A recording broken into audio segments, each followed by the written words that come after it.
आज जिस टॉपिक पे हम बात कर रहे हैं, और रमन ने सही बात कही, कर्जे में कोई भी हो सकता है, कर्जे में होने में कोई बुराई नहीं है, लेकिन उससे बाहर निकलना कैसे है। मैंने आपको ट्रेनिंग में एक बात सिखाई थी, कर्जे दो तरह के होते हैं, there are good loans, there are bad loans, अच्छे कर्जे और बुरे कर्जे। और मैंने आपसे कहा था कि अच्छा कर्जा ले लेना, बुरा मत लेना। अब आप कहेंगे ट्रेनिंग के बाद आज आप कह रहे हैं कर्जे से बाहर निकलिए। हां, चाहे अच्छा हो या बुरा, कर्जे से बाहर निकलना ही पड़ेगा। अगर हम हमेशा कर्जे में रहते रहेंगे तो यकीनन हम दूसरों के लिए कमाते रहेंगे, और बहुत सारे लोग अपना पूरा जीवन भर कमाते हैं केवल दूसरों को देने के लिए। मैंने टॉपिक जब रखा, इस पर मैं रिसर्च कर रहा था, और आपको मालूम है मैं जो भी टॉपिक यहां देता हूं उस पर रिसर्च करता हूं, स्टडी करता हूं।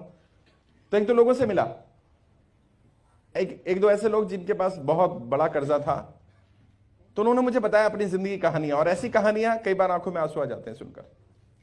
एक व्यक्ति, नाम नहीं लूंगा, उसने मुझसे कहा कि सर मेरे ऊपर कर्जा था, मैं बहुत मेहनत करता था और हर महीने एक ही प्रेशर रहता था कि इस डेट को किश्त जानी है, अगर ब्याज की किश्त नहीं गई तो मेरी इमेज खराब हो जाएगी। कहते घर में टेंशन है, टाइम पे खाना नहीं खा रहा हूं, अभी किश्त दी ही है, अगले महीने की किश्त कहां से जाएगी, उसकी टेंशन फिर से शुरू हो गई। और दोस्तों यकीनन ये जो कर्जा है ना, ये साइकिल ऐसी है, अगर आप बुरे कर्जे में फंस गए तो ये दलदल की तरह है, इससे निकल पाना बहुत मुश्किल होता है। तो अगर किसी ने बुरा कर्जा ले लिया हो, वैसे तो कर्जा ले लेना चाहिए लेकिन बुरा वाला ना लें, लेकिन अगर ले लिया हो तो पहले मैं आपको बताता हूं लोग कर्जे में फंसते क्यों हैं, कैसे चक्कर क्या है, पर कर्जे में एंट्री कैसे कर जाते हैं लोग। आप में से कोई बता सकता है कोई कर्जे में कैसे फंसता है इंसान? What's the sequence? शुरुआत कैसे होती है कर्जे में घुसने की? है जी? नहीं, यहां से कर्जे में नहीं फंसता, यहां से कर्जा लेता है। फंसता कहां है? मैंने सवाल नहीं पूछा, आपने समझा? हाँ, एक मिनट। इजी मनी मिल जाता है तो कर्जे में फंस जाता है। यस, हैं जी? कर्जा लेने से पहले लौटाने के बारे में नहीं सोचता। हाँ, अच्छा, क्या बात है, बहुत बढ़िया, तभी कर्जे में फंसता है। यस, कर्जे को चुकाने के लिए फिर कर्जा लेता है, हाँ, ये दिनेश के लिए तालियां बजाओ भाई, इसने एक्चुअल समझा मैं क्या पूछना चाह रहा हूं। आपने बताया कर्जे में इंसान जाता कैसे है, मैंने पूछा कर्जे में फंसता कैसे है। फंसता ऐसे फंसता है।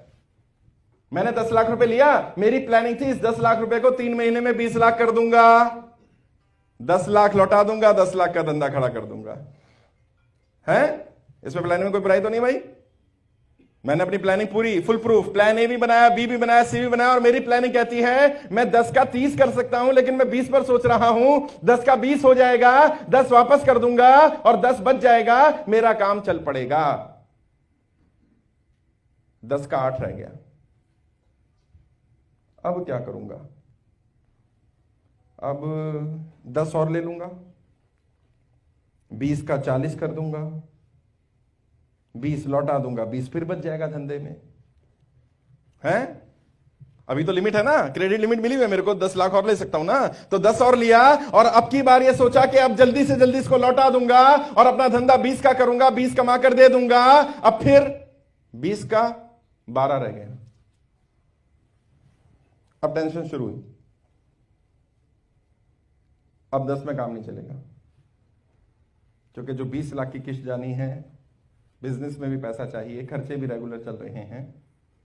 अब इंसान सोचता है मैं क्या करूं, और फिर ये बढ़ते कई बार इतना बड़ा पहाड़ खड़ा हो जाता है कि इंसान जब पीछे मुड़ के देखता है तो उसे लगता है मैंने कमाया ही क्या। और दोस्तों यकीनन हो सकता है आप में से भी कोई दलदल में फंस गया हो, वो इंसान फिर पूरे दिन, पूरे महीने, पूरे साल केवल एक ही कैलकुलेशन करता है, मेरे पैसे टाइम पर चले जाए, मेरा कर्जा चला जाए। और कर्जा नहीं उतार रहा है वो, ब्याज चला जाए मेरा, इंटरेस्ट चला जाए मेरा। अब अगर सरकारी कर्जा है, सरकारी मतलब जो 8-10%, 12% सालाना की रेंज तक का कर्जा है, वो मैं सरकारी मानता हूं, भले ही आपने प्राइवेट से लिया हो, वो फिर भी इतना वजन नहीं देता।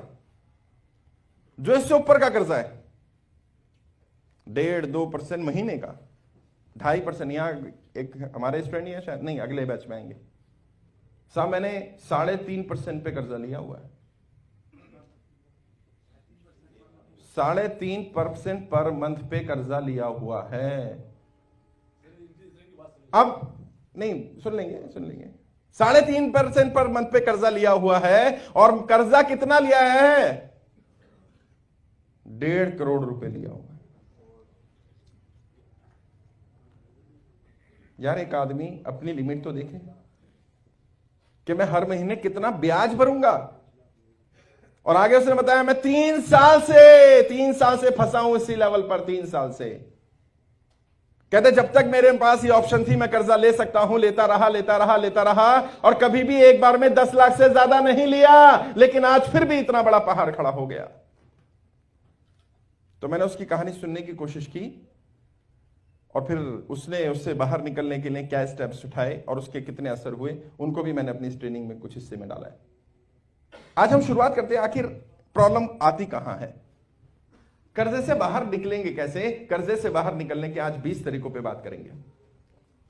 मैंने आपको ट्रेनिंग में कहा था, ट्रेनिंग में, कि जितने फॉर्मूले आपको ट्रेनिंग में दूंगा वो सारे आपके काम नहीं आएंगे, लेकिन कोई ना कोई फॉर्मूला आपके काम आ जाएगा और वो आपकी जिंदगी में कुछ बदलाव ला देगा। ये लोग जो आज आपको रिसीव कर रहे हैं, यहां पर मैनेजमेंट कर रहे हैं, मैं आपकी जानकारी के लिए बता दूं, ये आप में से ही है। ये वॉलंटियरली काम कर रहे हैं। पिछली बार हमें लगभग 30 लोगों ने कहा था हम वॉलंटियरली प्रोग्राम में पार्टिसिपेट करना चाहते हैं, कोई खाने का काम देखना चाहता है, कोई एंट्री देखना चाहता है। सबको हम भी अकोमोडेट नहीं कर सकते थे। इस बार 5-6 लोगों को काम दिया गया, अगली बार फिर 5-6 को दिया जाएगा। 30 लोगों ने वॉलंटरी कहा कि साहब हम काम करना है। मैंने भाई 30 लोग काम क्या करोगे? मुझे बारात थोड़ी बुलानी है कि तुम आके माला डालोगे सबका है। कुछ लोग नाराज भी है मुझसे। हाँ, मैंने अपना नाम लिखवाया था, सर ने मुझे बुलाया नहीं। भाई मैं क्या कर सकता हूं, मेरी मजबूरी है, लेकिन एक वादा कर रहा हूं तुमसे, सताकर रुलाकर आजमा कर छोड़ना, हमें नहीं आता किसी को अपना बनाकर छोड़ना। सताकर रुलाकर आजमा कर छोड़ना, हमें नहीं आता किसी को अपना बनाकर छोड़ना। और कहीं कोई ये ना कह दे कि हम जुदा हो गए, जब भी छोड़ना मेरा साथ मुस्कुरा कर छोड़ना।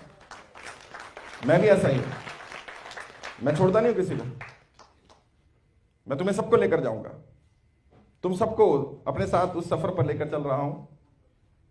जब मैंने इस स्टडी करना शुरू किया, इन टॉपिक्स पर बात की, और मैं लगभग 30 या उससे ज्यादा बार ये टॉपिक पे मैं लेक्चर ले चुका हूं अलग अलग जगह पर। कई कॉर्पोरेटर के सामने, कॉर्पोरेट कंपनीज के लोग जो कर्जे में फंस जाते हैं उनके सामने।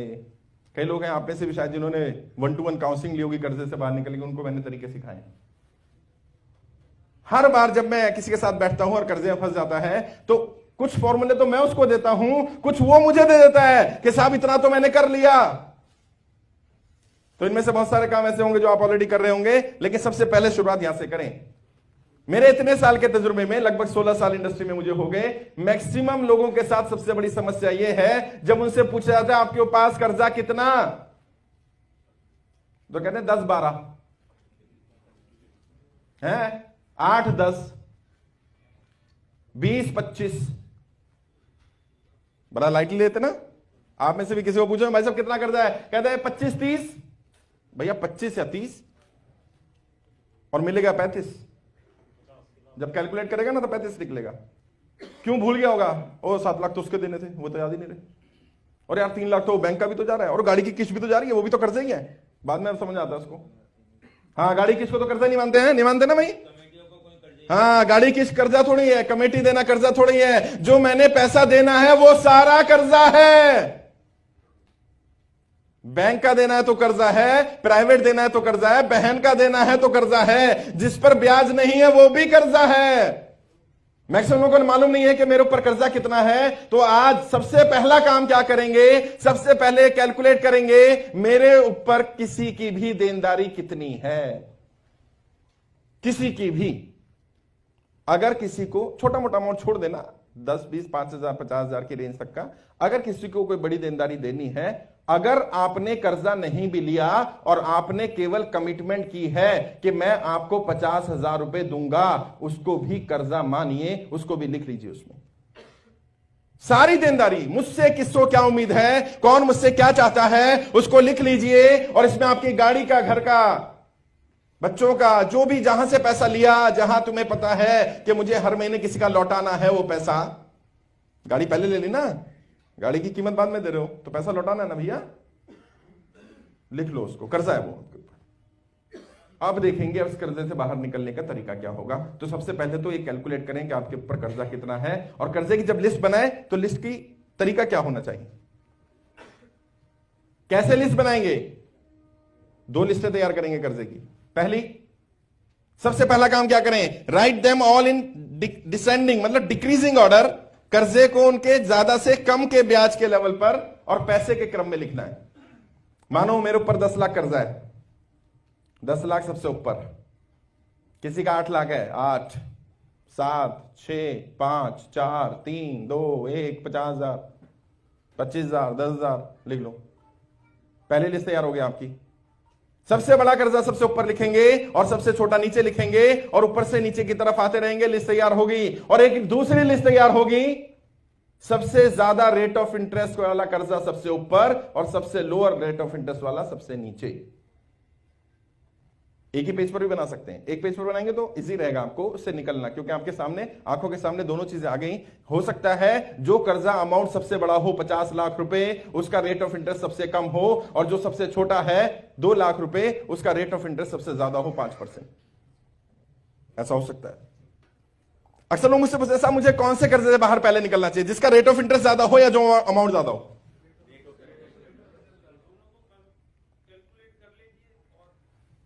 नहीं, आइडियली हमेशा हम रेट ऑफ इंटरेस्ट पे फोकस करते हैं। अगर जो बैंकिंग सेक्टर के हैं या थोड़ा बहुत भी समझते हैं, ideally banking rate of interest पर जाना चाहिए। परंतु अगर आपका कोई कर्जा रेट ऑफ इंटरेस्ट बहुत हाई हो और अमाउंट कम हो, और कोई दूसरा कर्जा ऐसा हो जिसका रेट ऑफ इंटरेस्ट कम हो लेकिन अमाउंट ज्यादा हो, और आपके पास इकट्ठा अमाउंट आ जाए, तो क्या करें। नहीं, सबसे पहले ज्यादा इंटरेस्ट को खत्म करके बाकी पैसा उधर डाल दो। यानी दोनों को, जो भाई कह रहा था यही बात बोल रहा था वो। लेकिन ये तब करेंगे जब आपके पास इकट्ठा पैसा आ जाता है, वरना हाईएस्ट रेट ऑफ इंटरेस्ट को खत्म करो। कई बार ऐसा होता है, रेट ऑफ इंटरेस्ट कम है 2%, अमाउंट भी कम है 50,000, लेकिन हमारे पास 50,000 आ गए। हम सोचते हैं बड़े वाले को दे देना, इसको दे दो। क्यों? आपकी बैलेंस शीट में से एक कॉलम खत्म हो गया, आपके ऊपर से एक बर्डन हट गया, एक का तो गया।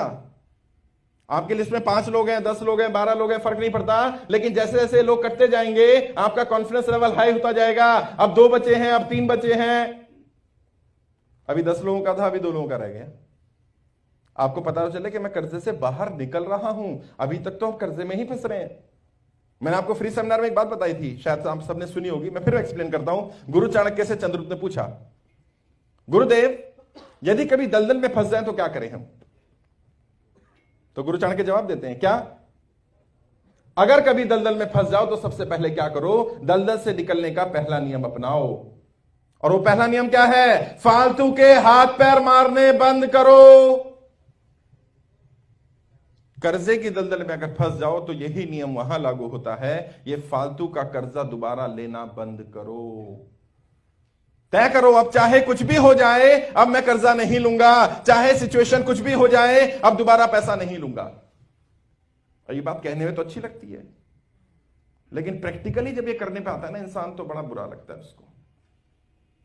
यार मैं 2 लाख रुपए लेकर के अपनी इमेज बचा सकता हूं, आज मेरी इमेज खराब होती है, मैं क्या कहूंगा, कैसे निकलूंगा उससे बाहर, उसको मुंह कैसे दिखाऊंगा। वो व्यक्ति तो आ जाएगा, पैसे लेगा, और नहीं दूंगा पैसे तो मुझे गालियां सुना सकता है, मेरी इमेज खराब कर सकता है। हमारे अंदर बहुत सारे इमेजिनरी फियर आ जाते हैं।